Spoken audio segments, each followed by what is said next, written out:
So good afternoon, everyone. We were doing the topic that was drugs used in obstetrics, and we are done with the drugs used during the pregnancy and during the labor, right? So now the next topic is that are the drugs which are given during the puerperium. This topic we are going to discuss now. So let's start with it. So here are the list of drugs given during puerperium are iron, folic acid, calcium, acetaminophen, and lactation suppressants in case of stillbirth, neonatal death, breast abscess, or severe psychiatric illness, right? So these are all we are going to discuss one after another. So let's start. First of all comes the drug that is acetaminophen. We all know the drug acetaminophen is paracetamol, right? So the preparation available is in the form of tablet, in the form of suppository, and in the form of oral solution, right? So in the form of tablet, the dosage available is 80 mg, 160 mg, 500 mg. Suppository format is available in the dosage of 80 mg and 120 mg. And in the form of oral solution, 16 mg per ml, 16 mg per ml and 80 mg per ml composition में available होती जाएगी, ठीक है? Then acetaminophen का action आ जाता है. As we all know, this acetaminophen drug produce analgesia by inhibiting prostaglandins and other substances that sensitizes pain relief, right? And indications इसकी आपकी आ जाती हैं like mild to moderate pain, fever, and contraindication क्या जाती है, liver disease है अगर किसी को, तब हम इस केस में हम इस ड्रग को नहीं यूज देंगे. And if the patient is having hyper sensitivity to this drug, right, acetaminophen, उस केस में हम उसे नहीं देंगे. Then next comes adverse effects. Adverse effect जो acetaminophen के साथ आते हैं, that are neutropenia, hemolytic anemia is there, hypoglycemia is there, and there can be urticaria. Urticaria में क्या होगा, there will be like itching on the skin, rashes हो जाती हैं skin पे, ठीक है, itching होती है. So these all are the adverse effects which are linked with the drug that is acetaminophen. Then comes dosage and routes of administration. तो orally जब हम इसको देते हैं तो 500 mg की tablet जो है that is advised for like 5 days and TDS twice a day हमने लेनी होती है ये, ठीक है. नर्सिंग कंसिडरेशन आ जाती है इसमें आपकी. Advise the patient to not to exceed the prescribe dose, ठीक है, जितना डॉक्टर ने प्रिस्क्रिप्शन में दिया है उतना ही डोज जो है वो लेना है और उससे ज्यादा नहीं लेना है. Then advise the patient to have drug is only for short term use and avoid taking OTC drugs without prescription, ठीक है. पेशेंट को आप एडवाइस करोगे कि जो ड्रग है ये शॉर्ट टर्म यूज के लिए है और जो ओवर द काउंटर ड्रग्स हैं ये, ठीक है, ये विदाउट प्रिस्क्रिप्शन हमें नहीं लेनी चाहिए कभी भी. Then advise patient to take tablet after meal to prevent GI system, ठीक है. कभी भी पेशेंट को आप बताएंगे जब भी, तब उसे बताना है कि एम्प्टी स्टमक ये ड्रग जो है वो नहीं लेनी है, ठीक है, जिससे कि उसको GI सिम्टम्स जो है वो अपीयर नहीं होंगे. तो ये जो ड्रग है हमेशा आफ्टर मील ही लेना प्रेफर करें. देन आता है आपका after acetaminophen, next is lactation suppressants, ठीक है. लैक्टेशन सुप्रेसेंट्स में आपका आ जाता है जैसे कि ब्रोमोक्रिप्टिन मेसाइलेट आ जाता है. ब्रोमोक्रिप्टिन मेसाइलेट आती है लैक्टेशन सुप्रेसेंट के लिए, ठीक है. और ब्रोमोक्रिप्टिन जो है ब्रेस्ट कैंसर में भी यूज किया जाता है, राइट. देन आता है प्रिपरेशन टैबलेट फॉर्म में, जिसका आपका आ जाता है dosages that is 0.8 mg and 2.5 mg. Action इसका है, it blocks the release of prolactin from the pituitary gland, क्योंकि लैक्टेशन सुप्रेसेंट है ना. लैक्टेशन सुप्रेसेंट का मतलब क्या है कि जो ब्रेस्ट मिल्क प्रोडक्शन को सुप्रेस करेगा, ठीक है. सो बेसिकली करता क्या है, पिट्यूटरी ग्लैंड से जो प्रोलैक्टिन हार्मोन होगा उसको रिलीज होने से ये लाइक इनहिबिट करता है, ठीक है, उसको रिलीज नहीं होने देता पिट्यूटरी ग्लैंड से प्रोलैक्टिन हार्मोन को, and does helping in lactation suppressant.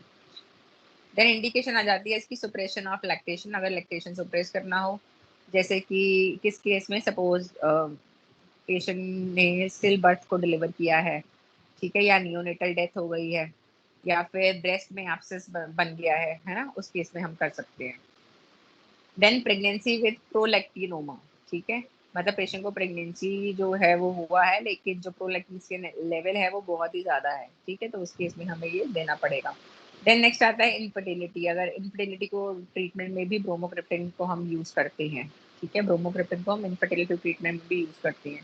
Then next आ गया एमेनोरिया, ठीक है, amenorrhea is that is cessation of menstruation. तो अगर एमेनोरिया हुआ है तो एमेनोरिया भी इसका एक इंडिकेशन है। देन नेक्स्ट आता है इसमें एडवर्स इफेक्ट, ठीक है, एडवर्स इफेक्ट आपका आ जाता है इसमें डिजीनेस और light headedness, specially when getting up from the line position, ठीक है, पेशेंट को चक्कर आएंगे, उसको थोड़ा फटीग फील होगा, स्पेशली जब पेशेंट जो है वो लाइन पोजीशन से उठ के बैठेगा, जैसे या खड़े होगा लेट के, ठीक है, तब होगा। देन एडवर्स इफेक्ट्स क्या आ जाते हैं आपके, कंफ्यूजन हो सकता है पेशेंट को, hallucinations हो सकती हैं, hypertension can be there, then seizures can be there along with myocardial infarction. So you can see कि इसके जो adverse effect है इस drug के वो बहुत ज़्यादा complications वाले हैं, ठीक है। तो one should always take these medicines with the prescription of doctor, right? Then dosage and route of administration में आपका आ गया 2.5 mg टैबलेट जो आपको बताया वो orally लेनी है once in a day for lactation suppression. Then other nursing consideration when the patient is taking bromocriptine, right? So monitor patient for adverse reaction. जो adverse reaction उसके लिए patient को monitor करना है. Then drug may lead to early postpartum conception, ठीक है?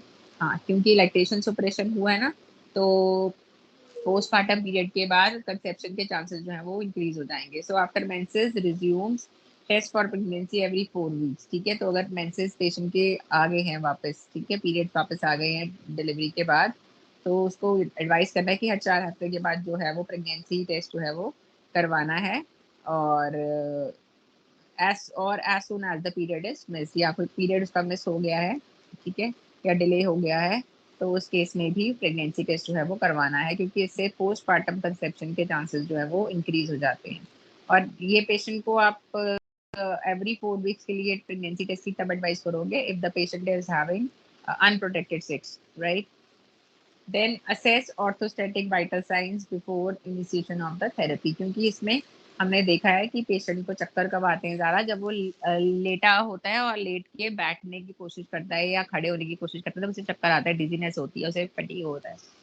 तो orthostatic hypotension को इंडिकेट करता है वो, इसलिए इसके अंदर जो वाइटल साइंस है पेशेंट की वो बहुत ही ज़्यादा इंपॉर्टेंट रोल जो है वो प्ले करते हैं। Then instruct the patient to take drug with meal, patient को आपने इंस्ट्रक्ट करना है कि उसने जो ड्रग लेनी है वो मील के साथ लेनी है, ठीक है, तो उसकी एब्जॉर्प्शन जो है वो ड्रग की ज़्यादा अच्छी होगी, राइट। देन नेक्स्ट आता है आपका effects of maternal medications on fetus and breast feeding infant. तो ये बहुत ही इंपॉर्टेंट टॉपिक है आपका कि जो भी ड्रग्स मदर जो है वो ले रही है तो उसका क्या इफेक्ट पड़ता है फीटस पे जो कि इन यूट्रो है अभी, या फिर ब्रेस्ट फीडिंग इन्फेंट्स पे, मतलब मदर डिलीवर कर चुकी है तो जो इन्फेंट्स को वो ब्रेस्ट फीड करवाती है and if she is taking any sort of medication तो उसका क्या इफेक्ट पड़ेगा उस ब्रेस्ट फीडिंग इन्फेंट के ऊपर, right. So number one is during early embryogenesis, the drugs taken by the mother reach the conceptus through the tubal uterine secretions by diffusion, ठीक है। तो जब अर्ली एम्ब्रियोजेनेसिस होता है, मतलब जब एम्ब्रियो जब फॉर्म हो रहा होता है, ठीक है, तो उस टाइम पे मदर जो भी ड्रग लेती है तो वो ड्रग जो है वो ट्यूब, फेलोपियन ट्यूब या फिर यूट्राइन सिक्रीशंस के थ्रू, राइट, बच्चे तक पहुंच जाती है, एम्ब्रियो तक पहुंच जाती है, ठीक है, by the process of diffusion. Then the harmful effect on the blastocyst is usually death, ठीक है। तो जब अर्ली एम्ब्रियोजेनेसिस में वो ड्रग अपना इफेक्ट दिखाना शुरू करेगी तो यूजुअली डेथ हो सकती है उसकी, ठीक है। So in case of survival there is chance of congenital anomalies. So कई बार क्या होता है कि लेकिन जो कंसेप्टस मटेरियल है जो एम्ब्रियो है, ठीक है, वो सर्वाइव कर गया, लेकिन उसके अंदर कंजेनाइटल मालफॉर्मेशन होने के चांसेस जो है वो बढ़ जाते हैं if the mother is taking some sort of teratogenic drugs. Teratogenic drugs कौन सी होंगी, वो ड्रग्स जो कि एम्ब्रियो को या डेवलपिंग फीटस को इफेक्ट कर सकती हैं। From second to 12th week है, सेकेंड टू 12th वीक हम इसलिए बोल रहे हैं क्योंकि पीरियड ऑफ ऑर्गेनोजेनेसिस होता है, क्योंकि सेकेंड टू 12th वीक के अंदर ही जो ज्यादातर में ऑर्गन जो है वो बन रहे होते हैं। Drugs can cause serious damages, ठीक है, तो इसमें जो फर्स्ट ट्रिमेस्टर है उसमें ज्यादा ध्यान देना होता है कि मदर जो है वो किसी तरह की मेडिसिन जो है वो ड्यूरिंग प्रेगनेंसी ना ले। Gross congenital malformation, then even death of the fetus may result, depending on the route, length of time and dose of exposure, ठीक है। तो ओवरऑल जो congenital malformations हैं या फिर डेथ है जो एम्ब्रियो की या फीटस की, ठीक है, तो दैट में result like on depending upon the कि किस रूट से मेडिसिन लिया है और मेडिसिन कितने समय तक लिया है और डोज क्या था उसका, ठीक है। तो इन चीज़ों पे डिपेंड करती है ये चीज़। Then from second trimester transfer of drugs takes place through the uteroplacental circulation. अब जब 12 वीक्स पूरे हो गए और सेकेंड ट्रिमेस्टर में जो है वो मदर एंटर करी है, ठीक है, तो जो ड्रग्स हैं अब ये ड्रग्स जो है वो बच्चे तक पहुंच सकती हैं थ्रू यूटेरोप्लेसेंटल सर्कुलेशन। तो यूटरस और प्लेसेंटा के बीच में जो सर्कुलेशन हो रहा होता है उसके थ्रू बच्चे तक पहुंच सकती है। सो as the albumin binding capacity of the drugs is decreased, more free drug is available for placental transfer, ठीक है। क्योंकि एल्ब्यूमिन बाइंडिंग कैपेसिटी जो ड्रग की होती है वो उस टाइम पे प्रेगनेंसी के टाइम पे कम होती है, ठीक है, इसलिए ज्यादातर जो ड्रग होगी वो फ्रीली अवेलेबल होगी वहां पे, ठीक है, जो कि प्लेसेंटा के थ्रू ट्रांसफर होने के चांसेस होते हैं। The metabolism of the drug may be hampered by the increase in plasma steroids, ठीक है, increased uteroplacental blood flow, increased placental surface area and decreased thickness of placental membrane are the additional cause for increased drug transfer, ठीक है। तो कौन कौन से factors हैं जो कि ड्रग ट्रांसफर होने के चांसेस ज्यादा करते हैं थ्रू द प्लेसेंटा, जैसे कि प्लाज्मा स्टीरॉइड्स का जो वॉल्यूम है वो इंक्रीज हो गया है, या यूटेरोप्लेसेंटल ब्लड फ्लो ज्यादा है, या फिर प्लेसेंटल सरफेस एरिया जो है वो बड़ा है, ठीक है, या फिर जो प्लेसेंटल मेम्ब्रेन है उसकी जो थिकनेस है वो कम है। So these all are the additional factors which can lead to increased chances of drug transfer through the placental membrane. Then इसमें 8 पॉइंट आता है आपका, fetotoxic teratogenic drugs are prescribed only the benefits outweigh the potential risk, ठीक है। तो ये teratogenic drugs हम तभी प्रिस्क्राइब करते हैं जब उसके बेनिफिट्स जो हैं वो ज्यादा होते हैं in comparison to the potential risk. Prior counselling is mandatory and minimum therapeutic dosages is used for shortest possible duration. और अगर कभी देनी भी पड़े तो प्रायर काउंसलिंग जो है वो बहुत ही ज्यादा जरूरी है पेशेंट की, और थेराप्यूटिक डोज जो आपने देनी है वो मिनिमम थेराप्यूटिक डोज जो है वो पेशेंट को देनी है, and that too for the shortest possible duration, right. Then आता है आपका नेक्स्ट टॉपिक, इसमें drugs identified as having effects on lactation and the neonates are listed below, ठीक है। मतलब जो मदर ब्रेस्ट फीड करवाती हैं तो ऐसी कौन कौन सी मेडिसिन हैं जो कि ब्रेस्ट फीडिंग इन्फेंट को या नियोनेट को अफेक्ट कर सकती हैं, जैसे कि ब्रोमाइड्स हैं, ठीक है, जो ड्रग्स हैं which contain bromides, they can cause rash, drowsiness and poor feeding in the breast feeding infant, ठीक है। जो बच्चा है जो दूध पी रहा है, अगर उसकी मदर ब्रोमाइड कंटेनिंग ड्रग्स जो है वो ले रही है तो उसको रैश, ड्राउजीनेस और पुअर फीडिंग उसमें देखी जा सकती है। देन आयोडाइड्स जिसमें होते हैं that can cause neonatal hypothyroidism, ठीक है। So if the mother is taking any drug which contains iodides, so that can lead to neonatal hypothyroidism. Then chloramphenicol, ठीक है, जो chloramphenicol अगर मदर लेती है that can cause bone marrow toxicity in the newborn or breastfeeding infant. Then oral pills, if she is taking some oral pill for suppression of lactation, ठीक है। Then bromocriptine, bromocriptine जो है वो ले सकती है mother during like breast feeding time पे, ठीक है। ब्रोमोक्रिप्टिन जो है वो लेते हैं for suppression of lactation. Then ergot derivatives भी लेते हैं for suppression of lactation. Then metronidazole जो है, मेट्रोनिडाजोल अगर लेती है तो उससे ब्लड डिस्कैरेसिस हो सकता है, ब्लड डिसऑर्डर्स हो सकते हैं, एनोरेक्सिया हो सकता है, वीकनेस हो सकती है, न्यूरोटॉक्सिक डिसऑर्डर्स हो सकते हैं।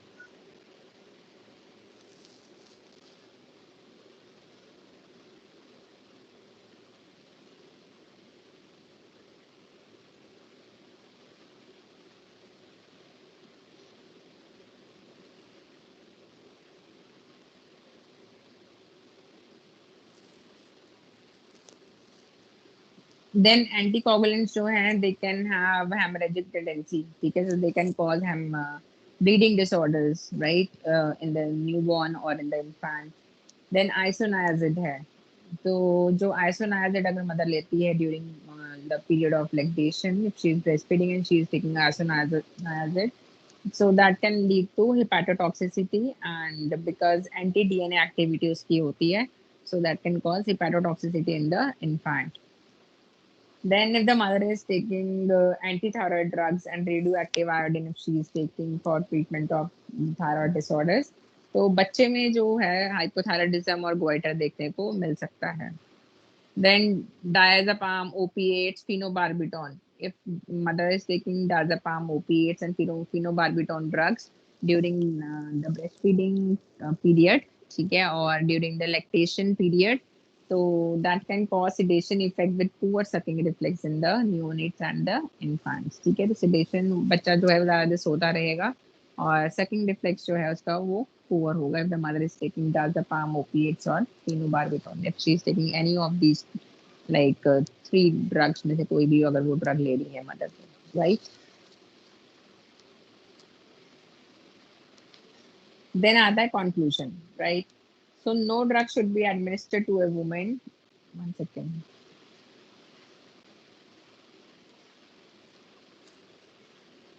Sorry for the inconvenience. So moving forward with the conclusion, no drug should be administered to a woman during pregnancy, labor and birth unless the woman is like advised to take so, right? And the relevant areas uncertainty regarding the effects of the drugs on the physiological and neurological development of the woman or her baby, ठीक है। तो कोई भी drug mother को खुद से नहीं लेनी है, ठीक है, until unless वो प्रिस्क्राइब ना की हो। और कोई भी drug if she is taking, ठीक है, the mother should be informed of the known risk, ठीक है, क्या क्या उसको उससे प्रॉब्लम हो सकती है, उसके डेवलपिंग बच्चे को क्या क्या प्रॉब्लम हो सकती है, तो वो सब उसको इन्फॉर्म करना है। The drugs that are used daily in obstetric can have a huge impact on the outcome of both mother and child, ठीक है। तो मदर जो भी ड्रग्स जो है वो ले रही है obstetrics में, ठीक है, so that can have like a huge impact on the outcome of both mother and child. तो जो भी ड्रग लेनी है वो without prescription नहीं लेनी। Therefore, obstetric providers need to have a very clear understanding of the mechanism of action, doses, and side effects of the most commonly used drugs. तो जो भी ऑब्स्टेट्रिक केयर प्रोवाइडर्स हैं उनको नॉलेज होनी चाहिए सभी ड्रग्स की, उनके साइड इफेक्ट्स की, ठीक है, जो भी कॉमनली यूज करते हैं हम ऑब्स्टेट्रिक्स में, उनका मैकेनिज्म ऑफ एक्शन क्या है, डोजेज कितनी जानी चाहिए, राइट। तो वो सब नॉलेज ऑब्स्टेट्रिक केयर प्रोवाइडर को जो है वो पता होनी चाहिए, right. So thank you so much for listening. I hope this topic and unit is clear to all of you. That is unit number 6 from your OBG. That is drugs used in obstetrics, right? So again, I am giving a summarization of the topics that we have discussed under this topic.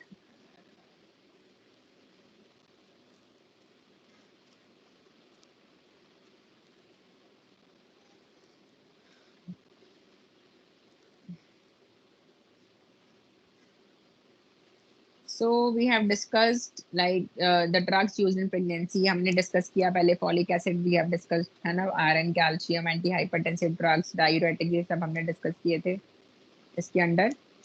Then after that we have discussed about the drugs which are used during the labor, right? And tocolytic agents भी हमने discuss कर रहे हैं, ठीक है, जो कि suppress करते हैं यूट्राइन कॉन्ट्रैक्शंस को. Then we have discussed about the drugs used in labour. इसमें we have discussed about oxytocics, analgesics, anticonvulsants, anticoagulants, है ना. ऑक्सीटोसिक्स में we have discussed about oxytocin number 1. Then second we have discussed about ergot derivatives. Then we have discussed about prostaglandins, right? Then we have discussed about anticonvulsant drugs, magnesium sulfate इसमें हमने discuss किया था mainly. Then analgesics हमने discuss किए थे. Then anticoagulants हमने discuss किए थे, है ना.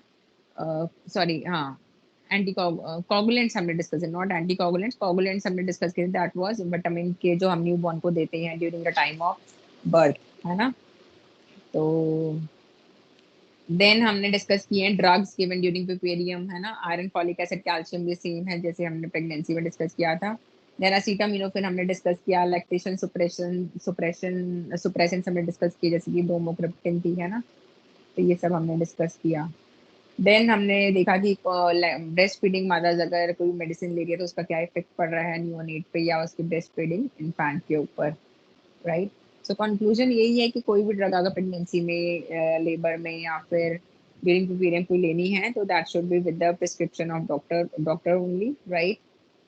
So that we can avoid or we can prevent the harmful effects that can be seen in the newborn, right? So thank you so much for your attention. Thank you.